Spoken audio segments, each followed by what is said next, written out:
প্রিয় ছাত্রছাত্রী, একাদশ শ্রেণীর দর্শন ক্লাসে তোমাদের সকলকে স্বাগত। আমরা আজকের ক্লাসে তোমাদের নতুন সিলেবাসের ইউনিট 2 অর্থাৎ যেখানে তোমাদের টপিকটা রয়েছে ইন্ট্রোডাকশন টু ওয়েস্টার্ন ফিলোসফি, এখান থেকে আমরা টপিক 2 অর্থাৎ জ্ঞানের উৎসসমূহ, সোর্স অফ নলেজ, এই যে টপিকটা রয়েছে এখানে তোমাদের দুটো পার্ট দিয়েছে। একটা হলো অভিজ্ঞতাবাদ, অভিজ্ঞতাবাদ সম্পর্কে লক, বার্কলে, হিউম এদের সম্পর্কে আলোচনা করতে হবে। আর একটা অংশ হলো বুদ্ধিবাদ, সেখানে রয়েছে ডেকার্ত, লাইবনিজ, স্পিনোজা। তো এখানে প্রথম যে টপিকটা অভিজ্ঞতাবাদ, এখান থেকে তোমাদের 5 মার্কস এমসিকিউ থাকবে, আর বুদ্ধিবাদ এখান থেকেও 5 মার্কস এমসিকিউ থাকবে। তাহলে দুটো টপিক কিন্তু খুব ইম্পর্টেন্ট এবং এখানে 10 মার্কস কিন্তু তোমাদের ক্যারি করছে। তো আমরা আজকের এই ক্লাসে অভিজ্ঞতাবাদ সম্পর্কে আলোচনা করব।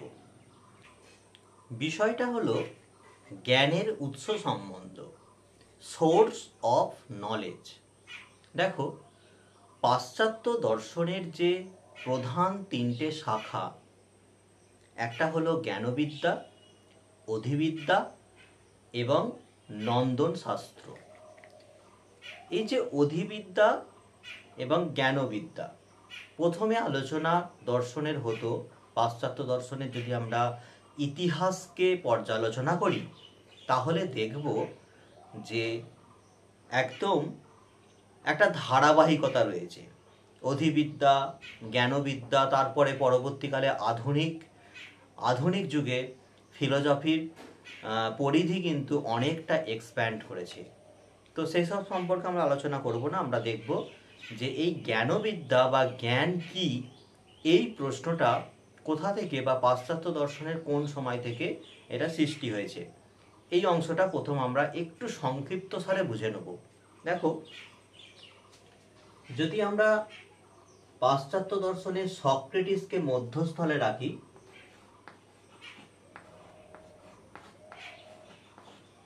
সক্রেটিস, তাহলে সক্রেটিসের পূর্বে কিন্তু পাশ্চাত্য কিছু দার্শনিক ছিলেন, তাদেরকে বলা হয় প্রাক সক্রেটিস।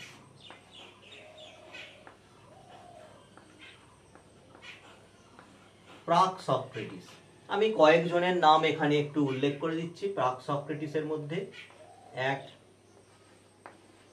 থেলস, 2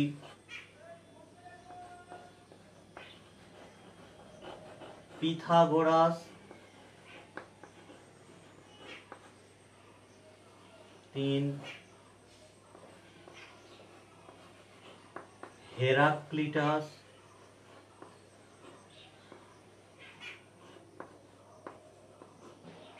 4 পারমেনাইডিস,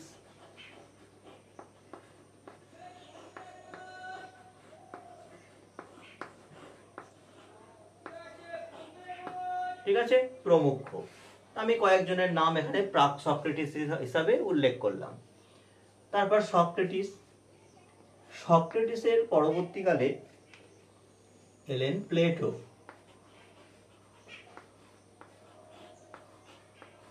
প্লেটোর পরে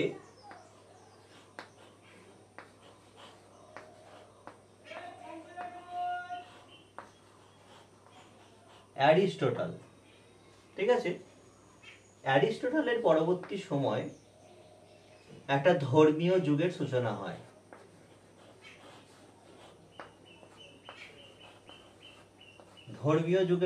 হয়।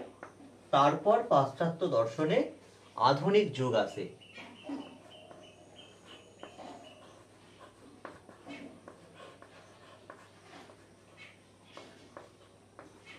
আধুনিক যুগ এলো, মানে আধুনিক পাশ্চাত্য দর্শনের সূচনা হলো ধর্মীয় যুগের পর থেকে। তো এখানে দেখো, এই প্রাক সক্রেটিস, অ্যারিস্টটল থেকে, প্রাক সক্রেটিস থেকে একদম অ্যারিস্টটল পর্যন্ত আমাদের এখানে দর্শনের প্রধান যে আলোচ্য বিষয়, এটা প্রধানত ছিল মেটাফিজিক্স।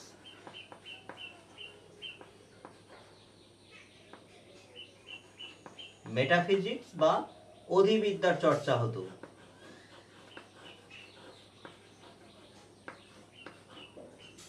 ধর্মীয় যুগ অতিক্রান্ত করার পর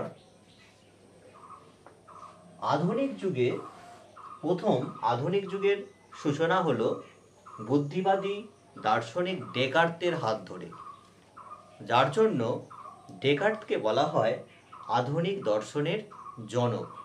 তো এইখানে এই আধুনিক যুগে এসে দার্শনিক সম্প্রদায় এর মধ্যে আবার বিভাজন তৈরি হবে একটি প্রশ্নকে কেন্দ্র করে, সেটা হলো জ্ঞান কি।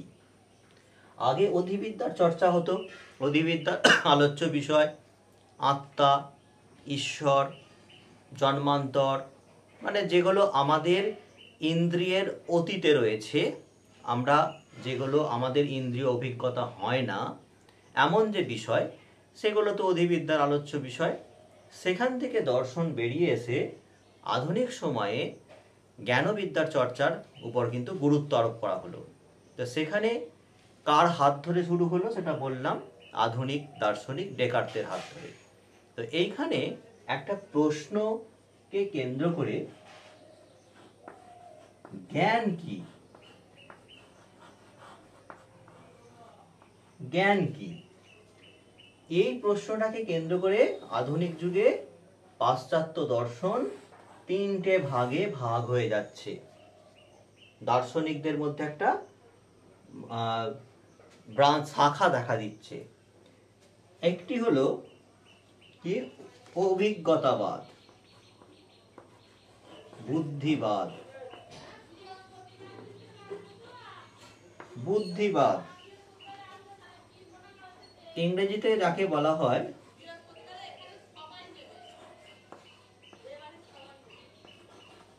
রাশনালিজম।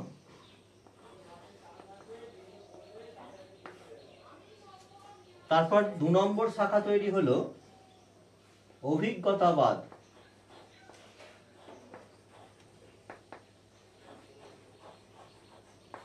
এম্পিরিসিজম।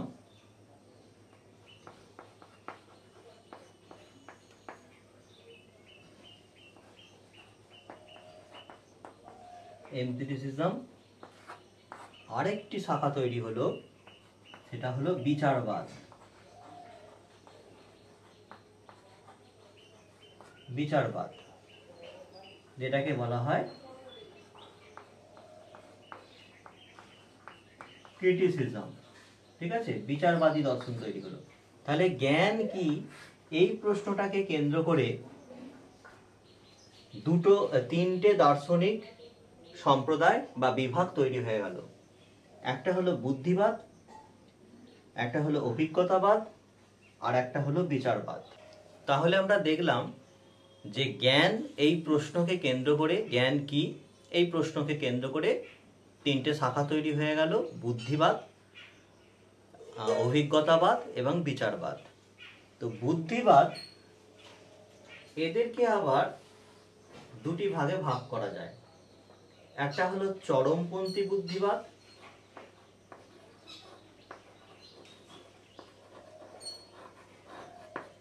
চরমপন্থী ইংরেজিতে যাকে এক্সট্রিম বলা হয়,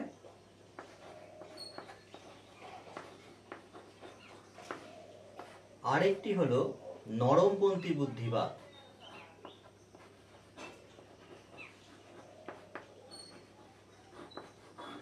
নরমপন্থী বুদ্ধিবাদ, মডারেট।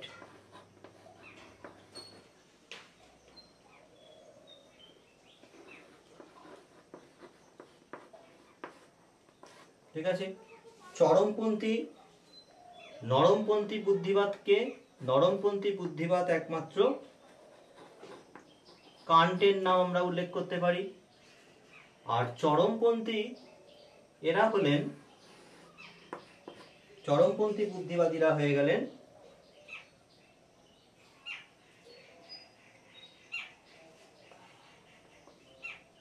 ডেকার্ট,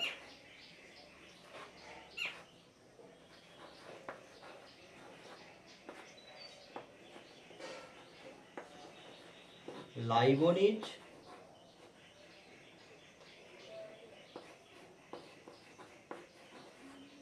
আর স্পিনোজা।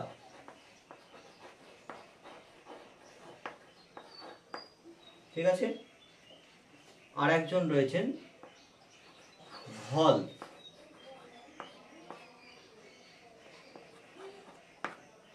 ঠিক আছে, ডেকার, লাইবনিজ, স্পিনোজা, ভল এরা চরমপন্থী দার্শনিক, চরমপন্থী বুদ্ধিবাদী দার্শনিক।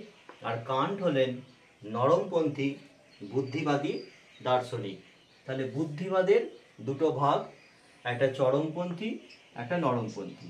আমরা এর আলোচনাগুলোর ডিটেলসে যাব এবং আজকের ক্লাসটাতে আমরা তিনটে অংশকেই একসাথে আলোচনা করব না, কারণ অনেকটা লং ক্লাস হয়ে যাবে। আমরা প্রথমে আজকে বুদ্ধিবাদটা এবং সেখানে ডেকার্ট, লাইবনিজ এবং স্পিনোজা এই তিনটে টপিক তোমাদেরকে সিলেবাসে দিয়েছে।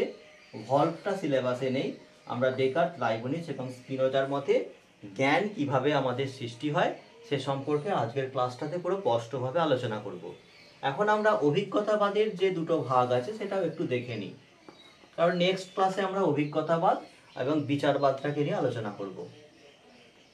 অভিজ্ঞতাবাদে দেখো, অভিজ্ঞতাবাদটাও চরমপন্থী, নরমপন্থী।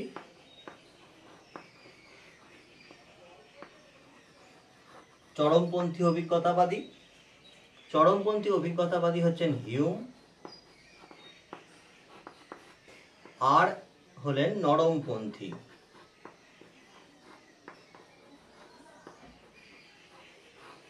নরমপন্থী নরমপন্থী বুদ্ধিবাদী দার্শনিক মিল। ঠিক আছে, আর আমাদের এখানে অভিজ্ঞতাবাদ সম্পর্কে পাশ্চাত্য তিনজন দার্শনিকের মতবাদ পড়তে হবে: লক, বার্কলে, হিউম।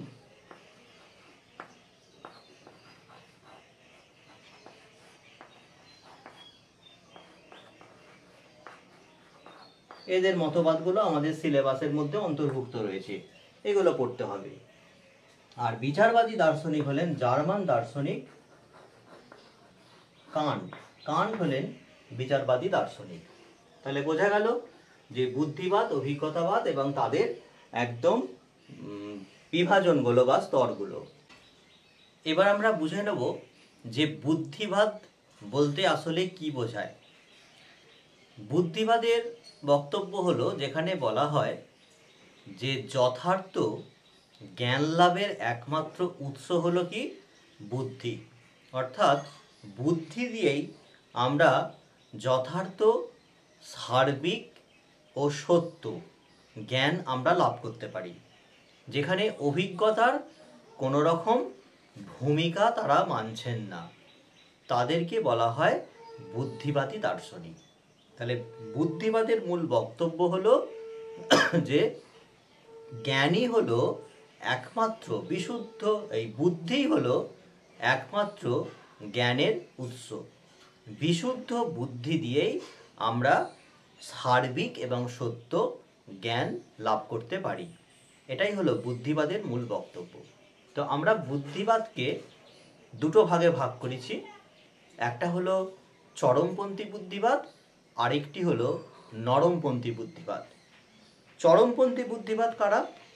না, যেখানে যে বুদ্ধিবাদী দার্শনিকগণ জ্ঞানের ক্ষেত্রে ইন্দ্রিয় অভিজ্ঞতার কোনো বিষয়কেই, ইন্দ্রিয় অভিজ্ঞতার কোনো ভূমিকাকেই তারা স্বীকার করছেন না, বা বলছেন যে বিশুদ্ধ জ্ঞান লাভ করতে গেলে কোনো ইন্দ্রিয় অভিজ্ঞতার মূল্য বা ভূমিকা নেই, তাদেরকে বলা হয় চরমপন্থী বুদ্ধিবাদী দার্শনিক।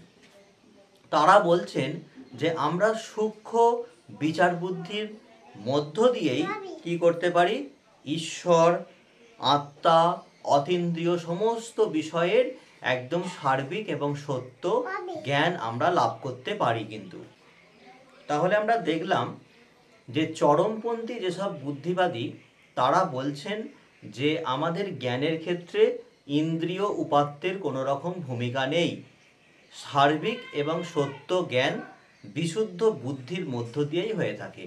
তাহলে অভিজ্ঞতা লব্ধ বা ইন্দ্রিয় উপাত্তের কোনো মূল্য বা ভূমিকাকে যেসব বুদ্ধিবাদী দার্শনিকেরা স্বীকার করছেন না, তাদেরকেই বলা হয় চরমপন্থী বুদ্ধিবাদী দার্শনিক। আর নরমপন্থী কারা?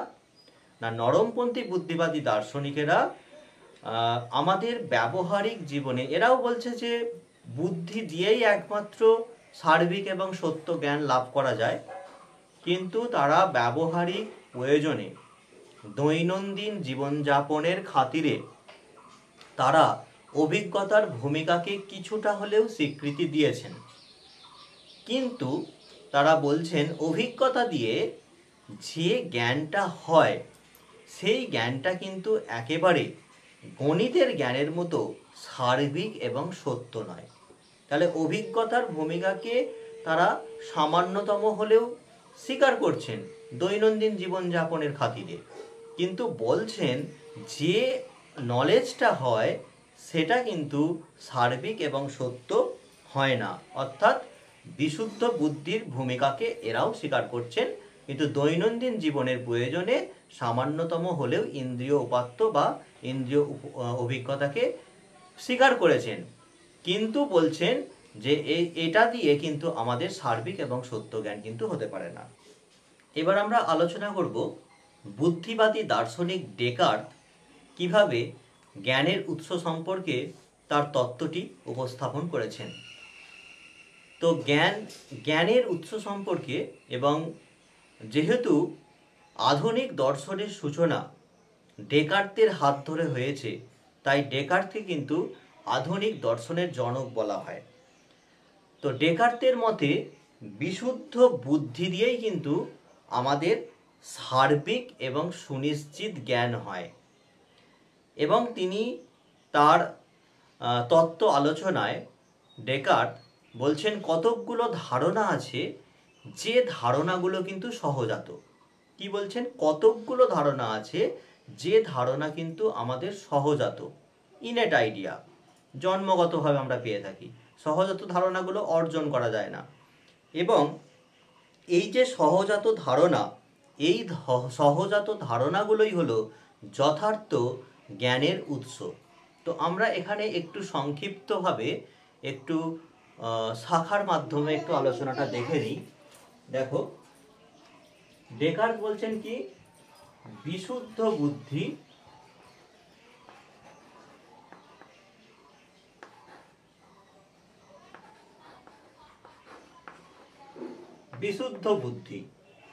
বিশুদ্ধ বুদ্ধি কি দেয় আমাদের? না সার্বিক ও সুনিশ্চিত জ্ঞান দেয়।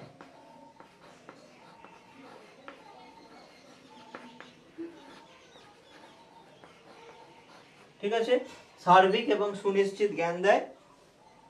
এবং তিনি নিজে একজন গণিতজ্ঞবিদ ছিলেন, সেই জায়গা থেকে তিনি বলছেন যে গণিতের জ্ঞান কিন্তু সার্বিক এবং সুনিশ্চিত। এটা আমরা প্রত্যেকেই স্বীকার করি যে গণিতে যে জ্ঞানগুলোর কথা বলা হয়, যেমন 2 + 2 = 4, এটা তো সার্বিক এবং নিশ্চিত জ্ঞান। তাহলে গণিতের যে জ্ঞানগুলো হয় সেই জ্ঞানগুলো কিন্তু সার্বিক এবং সুনিশ্চিত কিন্তু। তাহলে কি বলছেন? গণিতের জ্ঞান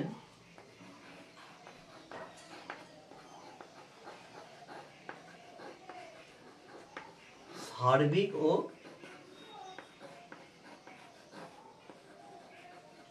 সুনিশ্চিত। ওকে,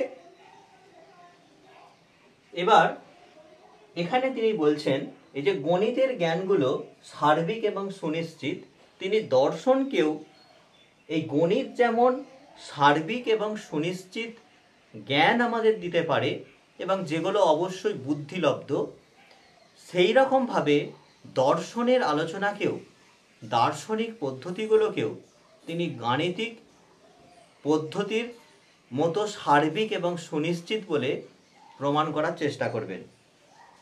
তিনি এখানে আরো বলছেন যে আমাদের কিছু ধারণা আছে যেগুলো সহজাত,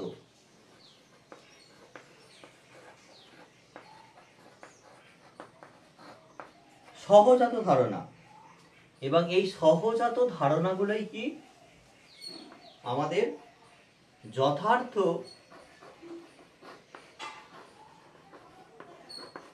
জ্ঞানের উৎস। ঠিক আছে, এই যথার্থ যে জ্ঞানের উৎস কোনগুলো? সহজাত ধারণা। তাহলে আমরা দেখলাম বিশুদ্ধ বুদ্ধির ভূমিকাকে তিনি মানছেন। বিশুদ্ধ বুদ্ধি দিয়েই সার্বিক এবং সুনিশ্চিত জ্ঞান হয়। গণিতের জ্ঞানকে তিনি বলছেন সার্বিক এবং সুনিশ্চিত। তারপরে তিনি বলছেন যে আমাদের কিছু কিছু ধারণা রয়েছে যেগুলো আমাদের সহজাত, যে সহজাত ধারণাগুলো থেকেই আমাদের যে জ্ঞানগুলো হয় সেই জ্ঞানগুলো কিন্তু সার্বিক এবং সুনিশ্চিত এবং গণিতের মতো কিন্তু সত্য এবং সুনিশ্চিত। কিন্তু এবার এই জ্ঞানের উৎসের ক্ষেত্রে এবং বা গণিতের জ্ঞানের ক্ষেত্রেও যেটা হয়ে থাকে, সেখানে একটা পদ্ধতি অবলম্বন করা হয় যাকে তিনি গাণিতিক পদ্ধতি বলছেন। ওকে, এবং এই গাণিতিক পদ্ধতিটার নাম কি না অবরোহ পদ্ধতি।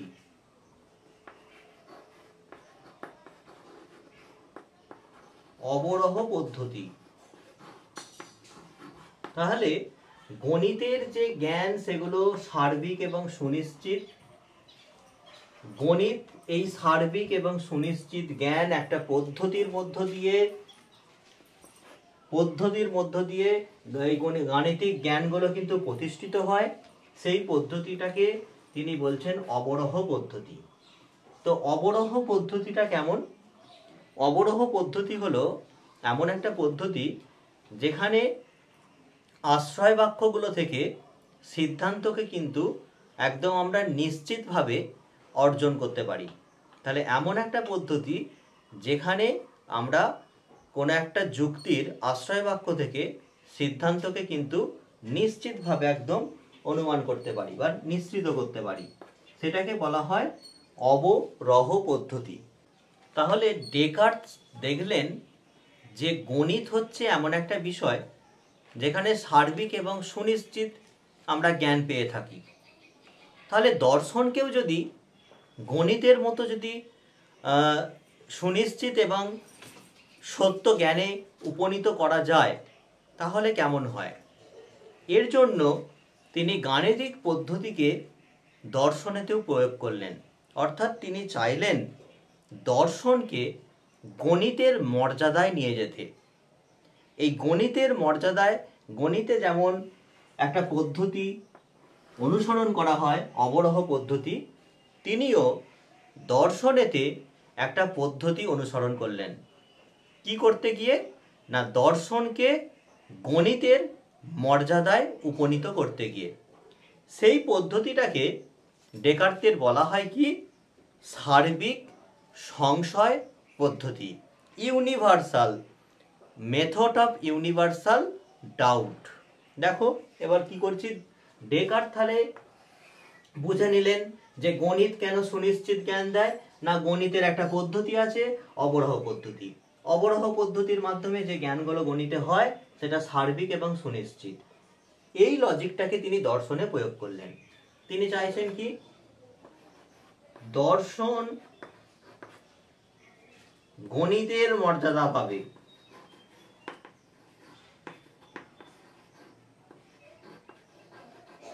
দর্শনকে গণিতের মর্যাদায় তিনি নিয়ে যেতে চাইলেন। অর্থাৎ দর্শনের জ্ঞানগুলো এমন হবে যা গণিতের মতো সার্বিক এবং সুনিশ্চিত। এখানে তিনি গণিতের মতো একটা পদ্ধতি তিনি অ্যাপ্লাই করলেন, সেটা হলো কি?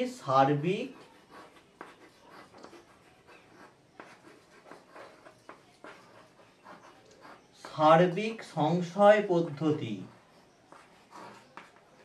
ইংরেজিতে যাকে বলা হয় মেথড অফ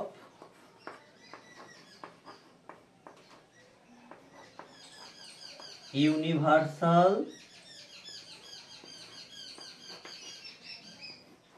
ডাউট। ঠিক আছে, তিনি এই পদ্ধতিটা প্রয়োগ করলেন দর্শনকে গণিতের মর্যাদায় উপনীত করার জন্য। এই পদ্ধতি প্রয়োগ করে মেথড অফ ইউনিভার্সাল ডাউট, সার্বিক সংশয় পদ্ধতি প্রয়োগ করে ডেকার্ত বললেন যে প্রচলিত যেসব জ্ঞান এবং সকল কিছু যা কিছু রয়েছে সমস্ত কিছুর অস্তিত্বে তিনি সংশয় প্রকাশ করলেন, যে যা কিছু প্রচলিত জ্ঞান রয়েছে সেগুলোকে আমি সংশয় প্রকাশ করছি, এবং আমার কাছে পরিদৃশ্যমান যত কিছু জাগতিক সমস্ত কিছু সব কিছুকে আমি সংশয় প্রকাশ করছি। এরকম সংশয় করতে করতে তিনি বললেন, তাহলে তো নিশ্চিতভাবে জাগতিক আমার ঘরের চেয়ার টেবিল বই খাতা এসব যদি না থাকে, অর্থাৎ আমি বলছি যে টেবিল নেই, বই নেই, খাতা নেই, লাইট নেই, পাখা নেই, বাড়ি ঘর নেই, তাহলে এইভাবে যদি সব কিছুর প্রতি সংশয় প্রকাশ করি, তাহলে ডেকার্ত বললেন একটা জিনিস তো আছে, কি? সংশয় তো আছে। তাহলে সব কিছুকে সংশয় করে তিনি বললেন, তাহলে সংশয় পদ্ধতিতে তিনি দেখলেন যে প্রচলিত জ্ঞান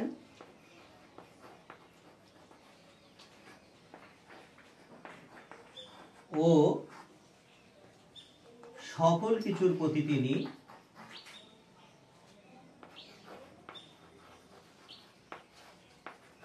সকল কিছুকে তিনি সংশয় করলেন। তাহলে সব কিছুকে যদি সংশয় করা হয়, তা থেকে কি সিদ্ধান্ত আমরা নিশ্চিত করতে পারি? অনিবার্যভাবে নিশ্চিত করতে পারি, কারণ অবরোহ পদ্ধতি হচ্ছে এমন একটা পদ্ধতি যেখানে কোনো বাক্য থেকে একটা সিদ্ধান্তকে আমরা অনিবার্যভাবে কিন্তু নিশ্চিত করতে পারি। ঠিক আছে? যেমন 2+2 সমান, যদি আমার 2+2 দেওয়া হয়, তাহলে এর উত্তরটা আমরা সার্বিক এবং সত্যভাবে 4 বলি, কারণ 4ই অনিবার্যভাবে এ থেকে নিশ্চিত হবে। এটা অবরোহ পদ্ধতি। এটা এখানে প্রচলিত জ্ঞান এবং সকল কিছুই যদি সংশয়যুক্ত হয়, তাহলে তিনি বললেন একটা জিনিস তো আছে, তাহলে সংশয় তো আছে। ঠিক আছে? সংশয় তো আছে। এবার এই সংশয় তো একজন কেউ সংশয় করছেন। সংশয় মানে ডেকার্ত বোঝাতে চাইছেন চিন্তা করা। অ্যাকচুয়ালি সংশয় মানে তুমি চিন্তা করছি যে ডাস্টার নেই, টেবিল নেই, তাহলে তো আমি চিন্তা করছি, তাহলে তো আমার চিন্তাটা আছে, অর্থাৎ সংশয় তো আছেই। এবার সংশয় যদি থাকে, চিন্তা যদি থাকে, তাহলে তো সেই চিন্তার একজন কর্তাও আছে। আমি যে টেবিল নেই, বই নেই ভাবলাম, এদের প্রতি যে সংশয় প্রকাশ করলাম, তাহলে তো আমি বলে তো একজন কেউ আছি যে এই বিষয়গুলো সমস্ত কিছুর প্রতি সংশয় প্রকাশ করছি। তাহলে তিনি কি বললেন? সংশয় আছে মানে সংশয়ের একজন কি আছে? সংশয় কর্তা আছে।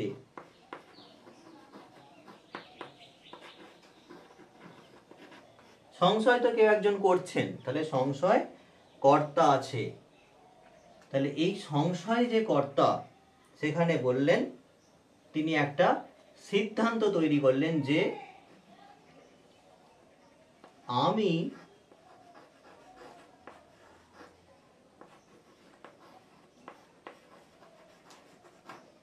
সংশয় করি বা আমি চিন্তা করি, সংশয় মানে চিন্তা করা, অতএব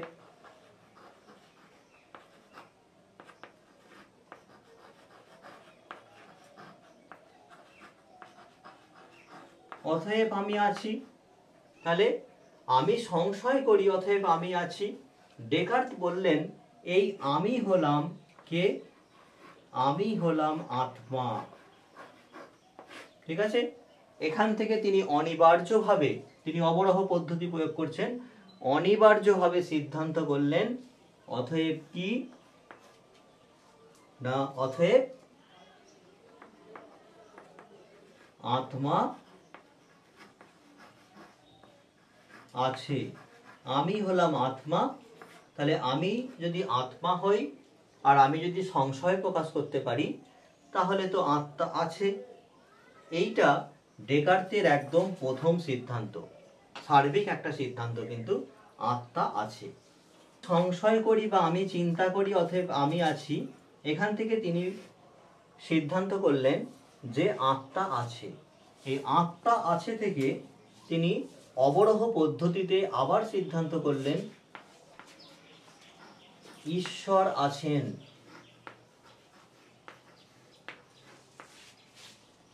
ঠিক আছে, ঈশ্বর আছেন থেকে তিনি সিদ্ধান্ত করছেন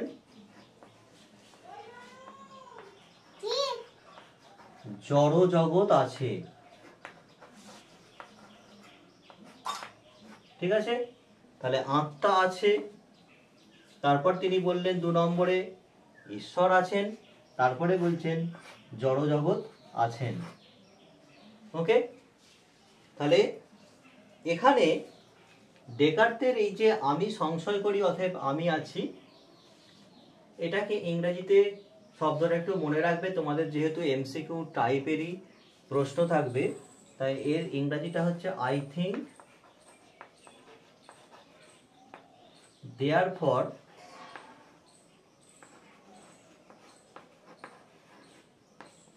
I exist,